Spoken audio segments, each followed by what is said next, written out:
Olá, meus prezados amigos e amigas de todo o Brasil e de todo o planeta Terra. Tudo bem com vocês aí do outro lado da tela? Maravilha, aqui também tá tudo bem, né? Então, estamos aqui entre o frio e o calor. Tem uma hora, tô aqui próximo da janela, tem a hora que passa um frio, tem a hora que passa um calor, como está acontecendo agora, né? Mas em meio aos nossos compromissos, de vez em quando vem um assunto, uma inspiração, né, para nós, de acordo com aquilo que nós fazemos, de acordo com a função que nós exercemos.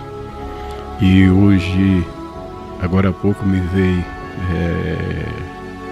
uma inspiração, né, a respeito de uma frase que tem aqui na Bíblia Sagrada, na oração do Pai Nosso. Como o cantor, né?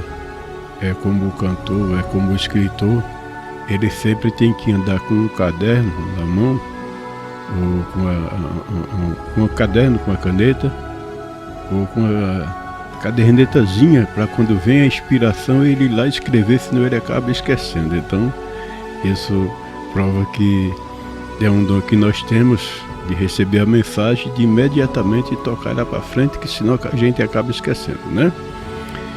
Então eu vou trazer aqui uma frase rapidinho e fazer um pequeno comentário sobre a oração do Pai Nosso, né? Eu vou ler aqui no capítulo 6 de Mateus, no versículo 24, aliás, no versículo 4 e no versículo 5. Eu vou ler o 5 e o 6, melhor dizendo, né? O versículo 5, lembrando que eu estou citando Mateus capítulo 6, aí fala sobre a oração do Pai Nosso, em ocasião que os discípulos pediram a Jesus que ensinasse a eles a oração, ensinasse a eles orar, né? Diz o seguinte, Mateus capítulo 6, versículo 6: mas tu, quando orares, melhor dizendo, entra no teu aposento e fecha a tua porta, ora a teu Pai em secreto, que vê o que está oculto, e teu Pai que vê o que está oculto te recompensará. Então, eu acabei de ler, de citar o versículo 5. Agora eu queria passar, né? Eu quero deixar esse versículo como contexto, né? Como texto, apoio textual. E eu quero trazer a atenção agora para o versículo 7. Não é o versículo 7.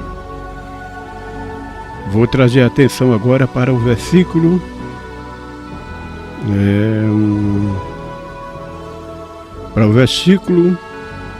9 e 10. Versículo 9 diz o seguinte: portanto, vos oreis assim: Pai nosso que estás nos céus, santificado seja o teu nome, venha a nós o teu reino, seja feita a tua vontade, tanto na terra como nos céus. Então, o versículo central aqui está exatamente no 10. O centro da mensagem aqui, ou melhor dizendo, está aqui no versículo 10, para o que eu quero citar nesse dia de hoje. Quando ele diz assim: venha o teu reino e seja feita a tua vontade, assim na terra como no céu. Então, quando a gente vai para o Evangelho de Mateus, aqui nesse capítulo 6, quando Jesus está ensinando os seus discípulos a orar, nós chegamos nessa parte muito importante para nós nos dias de hoje, nessa oração que é uma oração modelo, a oração do Pai Nosso, quando ele diz o seguinte: venha a nós o teu reino e seja feita a tua vontade tanto na terra como nos céus.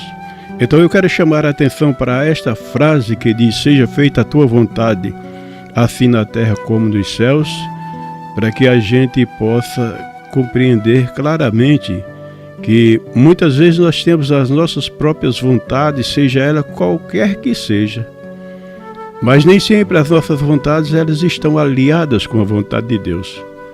Portanto, Jesus nos deixa claro que nós devemos pedir a Deus, se nós queremos aprender de Deus como os discípulos pediram para orar, que seja feita a vontade dele tanto na terra como nos céus.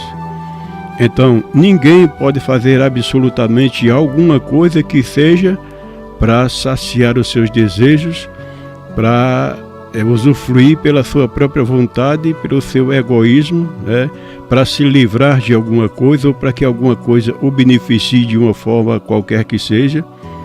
Pedimos então que Deus ele efetue a vontade dele na nossa vida.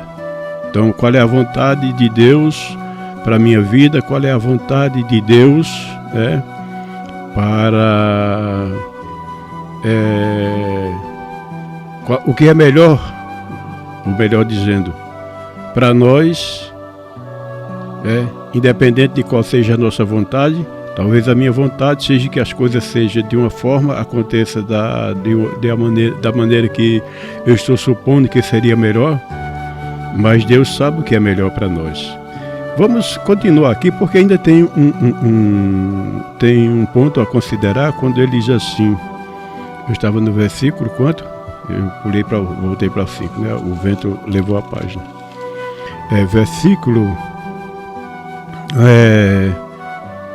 Versículo 3 diz assim: e não nos induzas à tentação, mas livra-nos do mal, porque teu é o reino, o poder, a glória, para todos sempre. Amém. Entendeu? Então Jesus, ele aqui, além de nos deixar claro que nós devemos estar alinhados com a vontade dele, pedindo na oração que prevaleça a vontade do nosso Pai que está nos céus, ainda temos que fazer o seguinte: pedir a ele que nos livre do mal, porque se às vezes o mal é os nossos desejos, Deus indicar um caminho, uma direção para a gente, e muitas vezes a gente querer ir por outro caminho e acabamos fazendo como Jonas, que Deus mandou ele trilhar um caminho e ele foi por outro caminho, e isso causou mal não só a ele, mas como aquelas pessoas que estavam no barco conduzindo Jonas para a cidade de Tarsis, quando era para ele ir para Nínive. Então é uma história meio cruzada, mas dá para se compreender. Sendo que mais mal foi causado aos condutores daquele navio do que a Jonas. Por quê? Jonas tentou fugir de um propósito de Deus. Então, quando nós estamos no propósito de Deus, tem que acontecer algumas coisas no nosso meio para nos tirar do propósito de Deus. E aí é onde eu digo que nós devemos buscar a direção de Deus e pedir a Deus que prevaleça a vontade dele e que ele venha nos livrar do mal, né? Porque quando se trata de fazer a vontade de Deus, acontece males à direita, à esquerda, na frente e atrás, são ciladas do inimigo que muitas vezes quer nos impedir de concluir o objetivo de Deus. Então, não é para ser feito a minha ou a sua vontade, mas é para ser feito a vontade de Deus, e pedir a Deus, como diz aqui na oração do Pai Nosso, que é uma oração modelo, que Ele nos livre de todo mal. E ainda para terminar, versículo 14 diz assim, versículo 13, né? Não induzidos à tentação, mas livre-nos do mal, pois teu é o reino, o poder, a glória para todos sempre. Amém. Aí ele diz aqui: porque se perdoares aos homens as suas ofensas, também o vosso Pai Celeste vos perdoará a vós.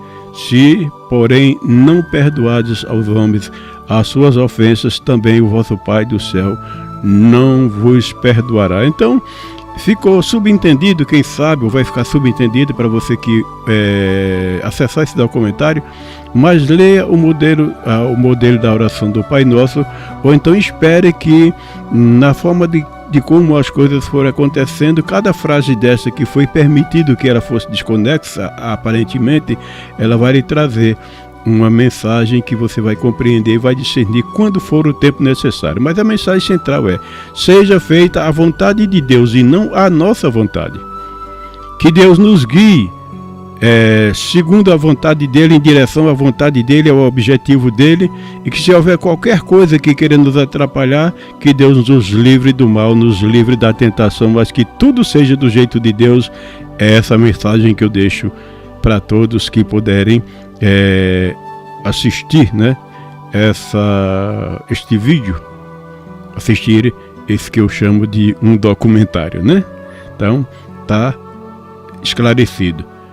Que seja feita a vontade de Deus, e que se nós mesmos formos tentados a atrapalhar os planos e os projetos de Deus, que Deus nos livre de qualquer que seja a tentação. Não é a minha, não é a sua, não é a nossa vontade que deve prevalecer. Se nós servimos a Deus, pedimos a Deus para nos livrar da tentação, e também nós vamos exatamente pedir a Ele que seja feita a vontade dEle, porque entregando tudo nas mãos dEle, Ele fará o melhor para cada um de nós. Tá certo assim? Tá combinado? Então, maravilha para todos nós.